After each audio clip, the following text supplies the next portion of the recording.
राधे राधे, जय श्री कृष्णा। बोलिए एकादशी माता की जय। फाल्गुन मास के शुक्ल पक्ष की एकादशी तिथि आ रही है और इस तिथि को आमल की एकादशी कहा जाता है। जैसा कि इसके नाम से ही समझ आ रहा है, इस एकादशी पर आंवले का विशेष महत्व होता है। इस दिन पूजन से लेकर भोजन तक हर कार्य में आंवले का उपयोग किया जाता है। पद्म पुराण के अनुसार आंवले का वृक्ष भगवान विष्णु को बहुत प्रिय है और आंवले के वृक्ष में श्री हरि और माता लक्ष्मी दोनों का वास होता है। इसीलिए आंवल की एकादशी पर आंवले के वृक्ष के नीचे बैठकर भगवान विष्णु का पूजन किया जाता है और इस दिन आंवले का उपटन, आंवले के जल से स्नान करना, आंवले का पूजन, आंवले का भोजन और आंवले का ही दान करना चाहिए। हमारे हिंदू धर्म और आयुर्वेद दोनों में ही आंवले को श्रेष्ठ बताया गया है। अगर आपके आसपास कहीं आंवले का पेड़ उपलब्ध नहीं है तो ऐसे में आप आंवले का फल लाकर उसकी भी पूजा कर सकते हैं और भगवान विष्णु को प्रसाद के रूप में आंवले को समर्पित करें। आंवल की एकादशी तिथि 2 मार्च को सुबह 6:39 से शुरू होकर 3 मार्च को सुबह 9:01 तक है। हालांकि 3 मार्च को एकादशी तिथि सुबह 9 बजे तक ही है, लेकिन सूर्योदय के समय जो तिथि होती है उसके हिसाब से आंवल की एकादशी 3 मार्च को ही मनाई जाएगी। आंवल की एकादशी को रंग भरी एकादशी भी कहा जाता है। अब इस एकादशी को रंग भरी एकादशी क्यों कहते हैं? एक मान्यता के अनुसार महाशिवरात्रि पर भगवान शिव और माता पार्वती का विवाह हुआ था और उसके बाद रंग भरी एकादशी के दिन भगवान शिव माता पार्वती को विवाह के बाद पहली बार काशी लेकर आए थे और इसी उपलक्ष्य में महादेव के सभी गणों ने रंग और गुलाल उड़ाकर खुशियां मनाई थी। तब से हर वर्ष रंग भरी एकादशी पर काशी में बाबा विश्वनाथ रंग और गुलाल से होली खेलते हैं। इस दिन बाबा विश्वनाथ मां पार्वती के साथ नगर भ्रमण करते हैं और पूरा नगर उनके साथ रंग गुलाल से होली खेलता है। तो चलिए अब सुनते हैं आंवल की एकादशी के व्रत महात्म्य की कथा। युधिष्ठिर बोले, हे कृष्ण, यदि आप मुझ पर कृपा करें तो मुझे किसी ऐसे व्रत की कथा कहिए जिससे मेरा कल्याण हो। श्री कृष्ण बोले, हे राजन, सब व्रतों में उत्तम और अंत में मोक्ष को देने वाला आंवल की एकादशी के व्रत का मैं तुमसे वर्णन करता हूँ। यह एकादशी फाल्गुन मास के शुक्ल पक्ष में होती है और इस व्रत के करने से समस्त पाप नष्ट हो जाते हैं। इस व्रत का फल 1000 गौदान के फल के बराबर होता है। अब मैं तुमसे एक पौराणिक कथा कहता हूँ, उसे ध्यानपूर्वक सुनो।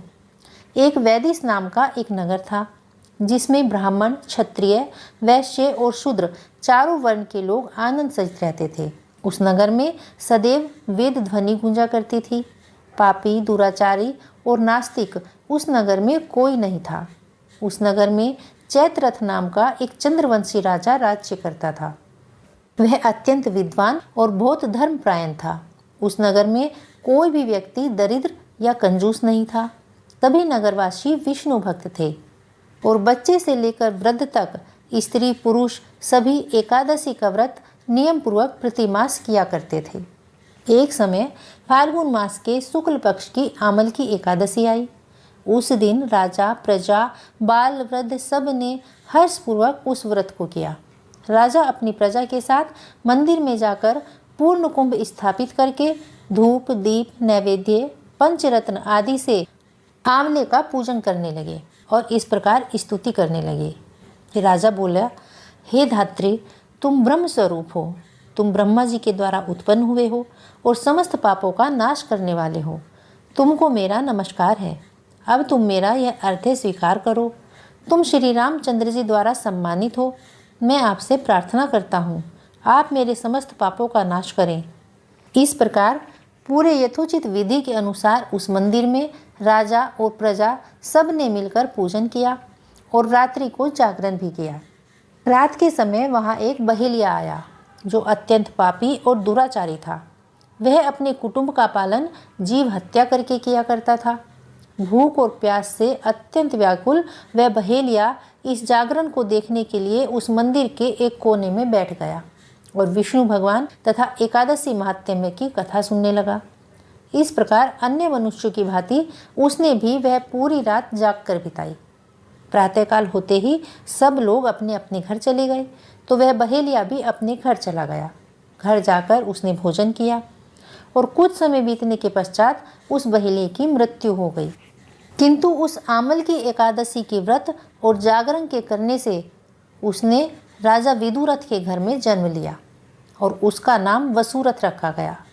युवा होने पर वह चतुरंगिनी सेना के सहित धन धान्य से परिपूर्ण होकर 10,000 गांवों का पालन करने लगा। वह तेज में सूर्य के समान, कांति में चंद्रमा के समान, वीरता में भगवान विष्णु के समान और क्षमा में पृथ्वी के समान था। वह अत्यंत धार्मिक, सत्यवादी, कर्मवीर और विष्णु भक्त था। वह प्रजा का समान भाव से पालन करता था और दान देना तो उसका नित्य का कर्तव्य था। एक दिन वह राजा शिकार खेलने के लिए गया और दिशा ज्ञान न रहने के कारण वह राजा बहुत समय तक उस वन में इधर उधर भटकता रहा। जब वह बहुत थक गया तो उसी वन में एक वृक्ष के नीचे सो गया। जब वह सो गया तो थोड़ी देर बाद कुछ पहाड़ी डाकू वहां पर आ गए और राजा को अकेला देखकर मारो मारो शब्द का शोर करते हुए राजा की ओर दौड़े। वे सभी डाकू कहने लगे कि इसी दुष्ट राजा ने हमारे माता पिता, पुत्र पौत्र आदि अनेक संबंधियों को मारा है तथा उन्हें देश से निकाल दिया है, अतः हमें इसको अवश्य ही मार डालना चाहिए। ऐसा कहकर वे सभी डाकू उस राजा को मारने दौड़े और अनेक प्रकार के अस्त्र शस्त्र उसके ऊपर फेंकने लगे, परंतु वे सभी अस्त्र शस्त्र राजा के शरीर पर गिरते ही नष्ट हो जाते। उन शस्त्रों से राजा को किसी प्रकार का कोई कष्ट नहीं हो रहा था, उल्टा वे सभी शस्त्र उस राजा को पुष्प के समान प्रतीत हो रहे थे। जब बहुत देर तक वह डाकू इसी प्रकार राजा पर शस्त्रों का प्रहार करते रहे तो थोड़ी देर बाद उनके सभी अस्त्र शस्त्र पलटकर उन्हीं पर प्रहार करने लगे, जिससे वे मूर्छित होकर गिरने लगे। और उसी समय उस राजा के शरीर से एक दिव्य स्त्री उत्पन्न हुई। वह स्त्री अत्यंत सुंदर होते हुए भी उसकी भ्रूकुटी टेढ़ी थी।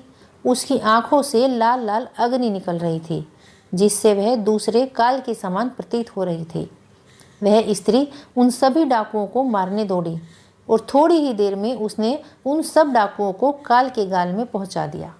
जब वह राजा सोकर उठा तो उसने वहां इतने सारे डाकुओं को मरा हुआ देखकर सोचा कि इन शत्रुओं को किसने मारा? इस वन में मेरा ऐसा कौन सा हितैषी रहता है? वह ऐसा विचार कर ही रहा था कि तभी एक आकाशवाणी हुई, हे राजन, इस संसार में विष्णु भगवान के अतिरिक्त और कौन तेरी सहायता कर सकता है? यह सब राक्षस तुम्हारे आमल की एकादशी का व्रत करने के प्रभाव से मारे गए हैं। तुम्हारी देह से उत्पन्न आमल की एकादशी की वैष्णवी शक्ति ने इनका संहार किया है। इन्हें मारकर वह पुनः तुम्हारे शरीर में प्रवेश कर गई। यह सुनकर राजा की खुशी का ठिकाना न रहा और वह अपने राज्य में वापस आ गया और सुखपूर्वक राज्य करने लगा। और अपने राज्य लौटकर उसने पूरे राज्य में सबको एकादशी व्रत की महिमा बताई। जो मनुष्य इस आमल की एकादशी का व्रत करते हैं वे प्रत्येक कार्य में सफल होते हैं और अंत में विष्णु लोक को जाते हैं। पद्य पुराण में विष्णु भगवान ने स्वयं कहा है कि बड़े बड़े यज्ञों से भी मुझे वह खुशी नहीं मिलती जो एकादशी का व्रत करने से मिलती है। जो प्राणी स्वर्ग और मोक्ष प्राप्ति की कामना रखते हैं उनके लिए फाल्गुन शुक्ल पक्ष में जो पुष्य नक्षत्र में एकादशी आती है उस एकादशी का व्रत अत्यंत श्रेष्ठ है। तो बोलिए एकादशी माता की जय, भगवान श्री नारायण की जय।